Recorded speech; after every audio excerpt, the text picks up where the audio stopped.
Pada kesempatan kali ini kami akan membahas tentang perjalanan hidup Jaka Tingkir hingga wafat. Dalam tradisi Jawa, Jaka atau Joko Tingkir atau Mas Karbet adalah pendiri sekaligus raja pertama Kerajaan Pajang yang memerintah pada tahun 1549 sampai tahun 1582 dengan nama Sultan Hadiwijaya. Nama aslinya adalah Mas Karbet, lahir pada tanggal 18 Jumadil akhir tahun Dalmangsa 8 menjelang subuh. Guru pertamanya adalah Sunan Kalijaga. Dia juga berguru pada Ki Ageng Selo dan dipersaudarakan dengan ketiga cucu Ki Ageng Selo yaitu Ki Jurumertani, Ki Ageng Pemanahan, dan Ki Panjawi. Di samping tampan dan jagoan, sayangnya pemuda Jaka Tingkir alias Mas Karbet ini juga sedikit nakal, alias mata keranjang. Jaka Tingkir kemudian berguru pada Ki Ageng Banubiru atau Ki Kebokanigoro, yaitu saudara tua ayahnya. Dalam perguruan ini ada murid yang lain, yaitu Mas Manca, Mas Wila, dan Ki Wuragil. Babat Tanah Jawi selanjutnya mengisahkan, Jaka Tingkir ingin mengabdi ke ibu kota Demak. Beberapa kejadian menarik mengikuti Jaka Tingkir, baik dalam perjalanan menuju Demak maupun pada saat mengabdi di Demak. Para pujangga zaman dahulu mempunyai kebiasaan, atau semacam kode etik, berupa menghaluskan kisah atas suatu kejadian yang menyangkut raja, atau istana yang kurang sepantasnya diceritakan dengan menggunakan kisah kiasan. Ada beberapa kisah kiasan yang mengikuti perjalanan hidup Jaka Tingkir alias Mas Karbet. Salah satunya dalam perjalanan ke Kerajaan Demak, zaman dahulu sebagai alat transportasi dipergunakan getek atau rakit bambu melalui sungai. Saat itu Jaka Tingkir ditemani oleh teman seperguruannya, Mas Manca, Mas Wila, dan Ki Wuragil. Versi kisah kiasan dari pujangga, dikisahkan bahwa dalam perjalanan itu, di Kedung Srengenge, Jaka Tingkir diserang oleh segerombolan buaya. Karena jagoan, Jaka Tingkir berhasil mengalahkan buaya-buaya tersebut, dan sebagai tebusannya dalam melanjutkan ke Demak, Jaka Tingkir dikawal oleh buaya-buaya di sebelah kiri, kanan depan dan belakang sebanyak masing-masing 40 ekor. Para pujangga pun menciptakan gending atau atas kejadian tersebut yang terkenal hingga kini, yaitu lagu Sigromilir. Kejadian sesungguhnya atas versi kisah kiasan tersebut adalah sebagai berikut. Ketika tiba di suatu desa, dalam perjalanan ke Demak tersebut, Jaka Tingkir melihat di tepian sungai ada beberapa gadis yang sedang mencuci baju. Dasar Jaka Tingkir yang mata keranjang menggoda para gadis tersebut. Para pemuda di desa tersebut tidak suka atas kelakuan Jaka Tingkir, maka terjadilah perkelahian yang berlanjut dengan pengeroyokan terhadap Jaka Tingkir dan 3 temannya. Karena Jaka Tingkir dan ketiga temannya cukup digdaya atau jagoan, mereka sanggup mengalahkan para pemuda sekampung tersebut, dan sebagai tebusannya Jaka Tingkir dikawal menuju Demak oleh para pemuda desa tersebut. Prestasi Jaka Tingkir sangat cemerlang meskipun tidak diceritakan secara jelas dalam Babat Tanah Jawi. Hal itu dapat dilihat dengan diangkatnya Jaka Tingkir sebagai Adipati Pajang bergelar Adipati Hadiwijaya. Ia juga menikahi Ratu Mas Cempaka, putri Sultan Trenggono. Sepeninggal Sultan Trenggono tahun 1546, putranya yang bergelar Sunan Prawoto seharusnya naik tahta, tapi kemudian dia tewas dibunuh Aryo Penangsang pada tahun 1549. Aryo Penangsang membunuh karena Sunan Prawoto sebelumnya juga membunuh ayah Aryo Penangsang yang bernama Pangeran Sekar Sedalapen, sewaktu dia menyelesaikan sholat asyar di tepi Bengawan sore. Pangeran Sekar merupakan kakak kandung Trenggono, sekaligus juga merupakan murid pertama Sunan Kudus. Pembunuhan-pembunuhan ini dilakukan dengan menggunakan keris Kiai Setan Kober. Selain itu, Aryo Penangsang juga membunuh Pangeran Hadiri, suami dari Ratu Kalinyamat, yang menjadi Bupati Jepara. Kemudian Aryo Penangsang mengirim utusan untuk membunuh Hadiwijaya di Pajang, tapi gagal. Justru Hadiwijaya menjamu para pembunuh itu dengan baik, serta memberi mereka hadiah untuk mempermalukan Aryo Penangsang. Sepeninggal suaminya, Ratu Kalinyamat, adik Sunan Prawoto, mendesak Hadiwijaya agar menumpas Aryo Penangsang, karena hanya ia yang setara kesaktiannya dengan Adipati Jipang tersebut. Hadiwijaya segan memerangi Aryo Penangsang secara langsung karena sama-sama anggota keluarga Demak dan merupakan saudara seperguruan sama-sama murid Sunan Kudus. Maka Hadiwijaya pun mengadakan sayembara. Barang siapa dapat membunuh Aryo Penangsang akan mendapatkan tanah Pati dan Mentaok atau Mataram sebagai hadiah. Sayembara diikuti kedua cucu Ki Ageng Selo, yaitu Ki Ageng Pemanahan dan Ki Panjawi. Dalam perang itu, Ki Jurumartani, kakak ipar Ki Ageng Pemanahan, berhasil menyusun siasat cerdik, sehingga Sutawijaya yaitu, anak Ki Ageng Pemanahan, dapat menewaskan Aryo Penangsang. Setelah menusukkan tombak Kiai Pleret ketika Aryo Penangsang menyeberang Bengawan Sore, dengan mengendarai kuda jantan gagak rimang. Setelah peristiwa tahun 1549 tersebut, pusat kerajaan tersebut kemudian dipindah ke Pajang dengan Hadiwijaya sebagai raja pertama.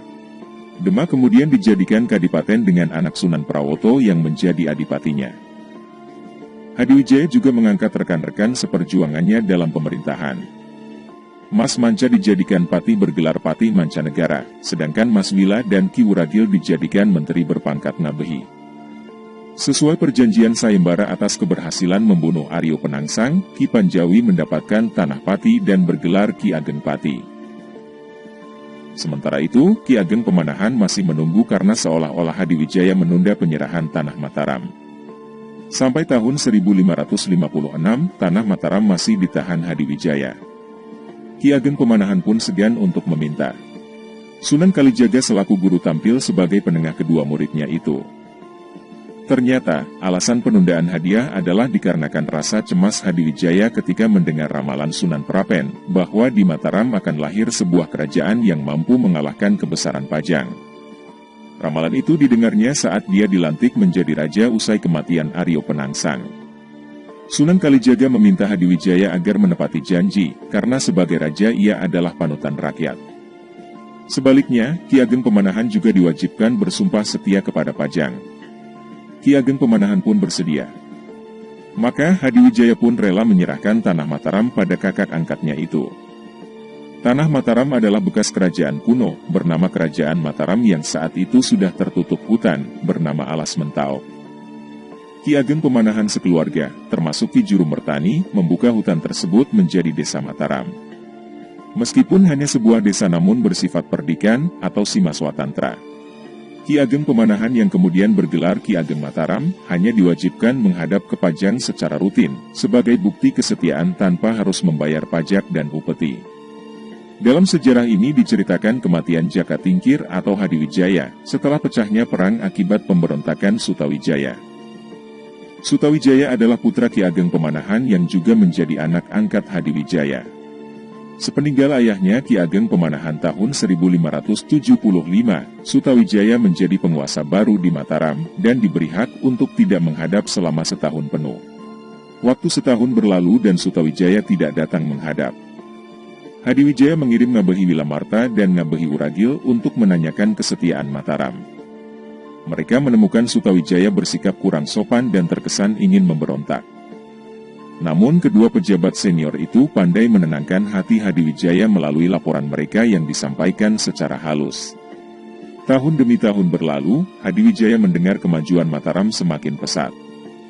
Ia pun kembali mengirim utusan untuk menyelidiki kesetiaan Sutawijaya terhadap Pajang.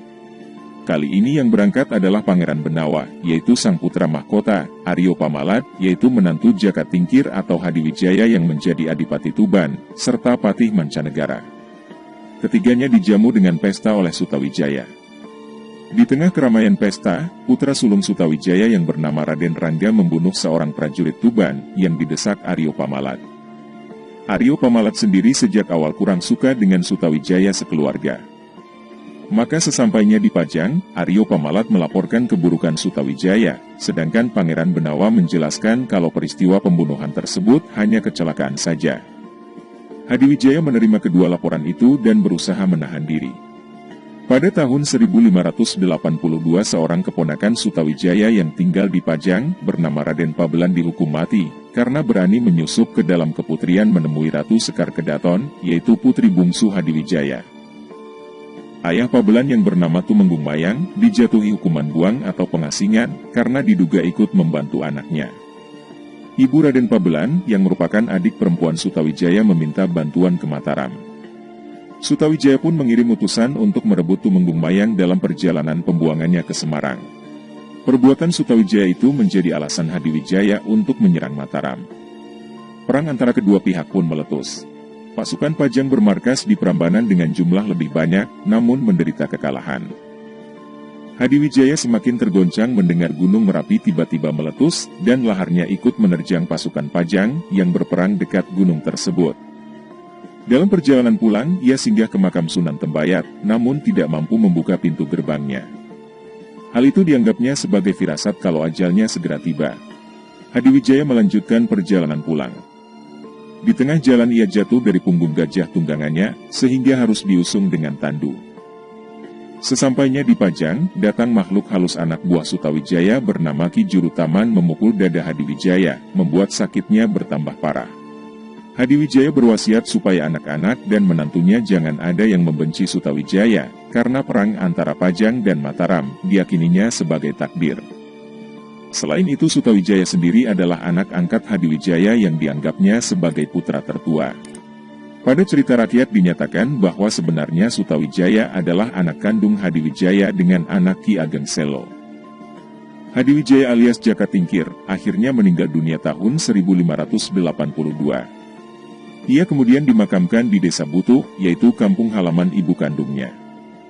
Hadiwijaya memiliki beberapa orang anak, putri-putrinya antara lain dinikahkan dengan Panji Wiryakrama Surabaya, Raden Pratanu Madura, dan Aryo Pamalat Tuban. Adapun putri yang paling tua dinikahkan dengan Aryo Pangiri Bupati Demak. Aryo Pangiri sebenarnya adalah anak Raja Demak Sunan Prawoto, yang seharusnya memang Aryo Pangiri sebagai penerus garis suksesi Sultan Demak. Aryo Pangiri didukung Panembahan Kudus, yaitu pengganti Sunan Kudus, untuk menjadi raja. Pangeran Benawa sang putra mahkota disingkirkan menjadi Bupati Jipang. Aryo Pangiri pun menjadi raja baru di Pajang dengan nama Tahta Ngawantipura. Begitulah pembahasan singkat kali ini tentang Jaka Tingkir yang semoga bisa menambah ilmu sejarah untuk kalian semua.